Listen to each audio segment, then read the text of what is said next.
안녕하세요. 글로벌 커리어 솔루션 대표 이충효입니다. 오늘 벌써 두 번째 영상을 찍게 됐는데요. 오늘 이제 담을 내용은 해외 인턴십을 가야 하는 이유, 장점 같은 것들, 우리 국내에 취업할 때 실제로 이것이 도움이 되는지 그 내용들에 대해서 담아보려고 합니다. 이 질문에 대해서 답을 하려면 일단 우리나라 취업 제도가 어떻게 바뀌었는지를 꼭 말씀드려야 될 것 같아요. 코로나 이후에 가장 변한 건 여러분들도 아시겠지만 우리나라에 공채가 없어졌다는 내용입니다. 이 공채가 없어졌기 때문에 여러 가지 변화가 있는데 기존에 하던 인적성이라든지 이런 시험 같은 것들이 많이 없어졌어요. 물론 아직 운영하고 있는 회사들도 있지만, 그러다 보니까 공채가 없어진 이 시점에 학생들을 뽑을 때 회사가 가장 중점적으로 두는 건 어쩔 수 없이 일한 경험을 볼 수밖에 없습니다. 예를 들어서 1년 연중으로 사람을 뽑기 때문에 회사가 채용 공고를 냈다는 건 지금 즉시 일을 하실 수 있는 사람을 뽑는 거기 때문에 여러분들은 신입사원을 지원하실 때에도 관련되어 있는 일을 해봤다라는 그런 경험을 꼭 말씀하셔야 채용 시장에서 유리하고, 그렇기 때문에 해외 인턴십을 해오면 아무래도 우리나라도 우리나라지만 정말 그 먼 지역에 가서 실제로 일을 해봤다는 경험을 면접할 때라든지 자기소개서에 녹여낼 수 있기 때문에 우리나라 취업할 때 매우 도움이 된다, 그렇게 말씀드리고 싶습니다.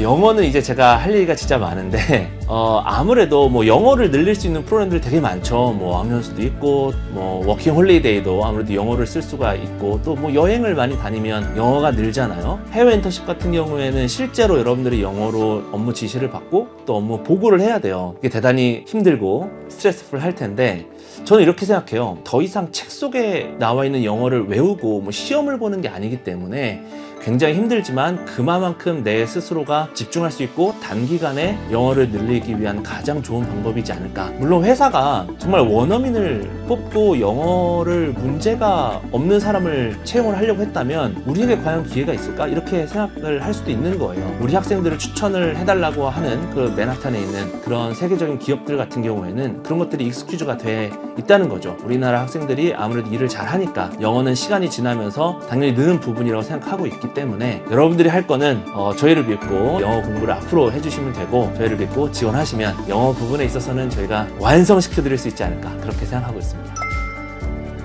취업 같은 경우에는 굉장히 민감한 얘기예요. 왜냐하면 우선 이렇게 말씀드릴게요. 누구도 해외 취업을 보장하면서 여러분들을 해외 인턴십을 보내는 사람이 있다면 일단 의심해 보셔야 합니다. 뭐냐? 일단 취업을 하려면 그 회사도 여러분들을 받아줘야 되고, 여러분들도 그 회사의 만족감을 느껴야 되고, 미국 같은 경우에는 이 H비자를 받아야 되는 그 단계가 또 있어요. 그렇기 때문에 또 시간도 많이 들고 비용도 많이 들거든요. 지금 단계에서는 여러분들이 취업만을 목적으로 해외 인턴십을 가기보다는 우선 인턴을 하면서 그 회사에 적응을 하고 그 회사에서 업무로 인정을 받고 또 회사가 학생에게 비자 스폰까지 해주겠다라는 그런 답변을 받는다면 그 다음부터는 이제 비자에 관한 문제이기 때문에 지금 바로 누구라도 무조건 취업이 됩니다, 이렇게 말씀드리는 건 오히려 거짓말일 수 있기 때문에 지금은 여러분들이 인턴으로서 인정을 받는 것이 첫 번째 목표이지 않을까, 그렇게 생각합니다.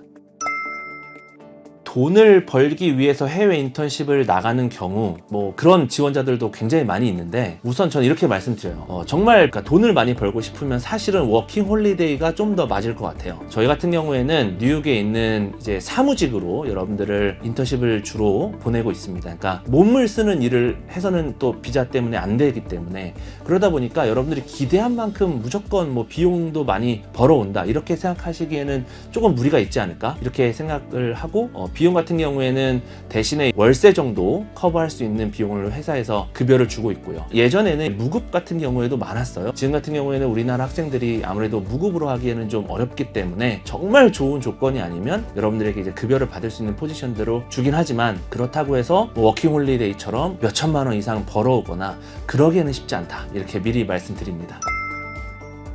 우선 시간적으로 일의 강도가 좀 사람마다 기준이 좀 다르잖아요. 그래서 일의 강도를 좀 시간으로 미리 말씀드리자면, 인턴을 하는 거기 때문에 9시에 출근을 해서 6시에 퇴근을 하고 있고요. 야근이라든지 주말 출근 이런 건 하지 않습니다. 일의 깊이를 가지고 설명을 드리자면, 제가 예전에 한국에서 인턴할 때는 주로 커피를 탄다든지 아니면 저 같은 경우에는 이제 회식 장소를 예약한다든지 이런 업무들을 했었는데, 그런 건 하지 않고요. 주로 이제 사무 보조 업무라든지 패션을 전공하는 학생들은 회사들은 뭐 바이어를 만나는 경우도 있고 아니면 원단 같은 경우에 직접 보고 이제 회사의 어떤 그 지침을 받아서 원단 같은 것들을 공장을 방문해가지고 뭐 가져오는 일들도 할 수 있고 이렇게 액티브한 일들도 있고 NGO 같은 경우에는 프로그램을 기획하고 실행을 해야 되다 보니까 그런 업무들을 할 수가 있고 부동산 회사들은 이제 또 맨하탄에 있는 실제로 여러 곳들을 다녀야 되기 때문에 그 매니저랑 같이 뭐 활동성 있는 업무들을 하기도 하고요. 업무 관련해서 또 마지막으로 이야기해드리고 싶은 건 사실 인턴에게 주어진 업무가 사무직 업무이기 때문에 사무보조 업무를 우선적으로 여러분들한테 하라고 요청을 합니다. 대신 그 이외의 업무들을 하시고 싶으시면 어필하셔야 돼요. 가만히 있으면 정말 그 업무만 시키거든요.